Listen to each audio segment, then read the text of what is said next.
ఉల్లిపాయ, టమాటీ పండు, పచ్చిమిరపకాయ, ఐస్ క్రీము మంచి స్నేహితులు. ఈ నలుగురికి ప్రభాస్ అంటే చాలా ఇష్టం. ఈ నలుగురు బాహుబలి సినిమాకి వెళ్దామని అనుకుంటారు. సినిమాకి వెళ్తారు.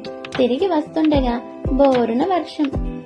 ఆ వర్షంలో ఐస్ క్రీం తడిసి చనిపోతుంది.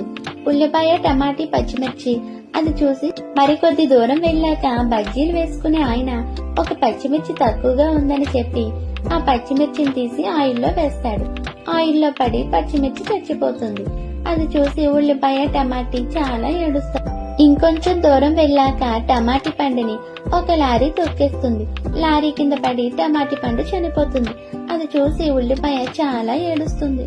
ఉల్లిపాయ ఏడుస్తూ ఒక కొండ మీదకి వెళ్లి శివయ్యకి తపస్సు చేస్తుంది. శివయ్య ప్రత్యక్షమవుతాడు. ఐస్ క్రీం చచ్చిపోతే నేను, టమాటీ, పచ్చిమిర్చి ఏడ్చాం.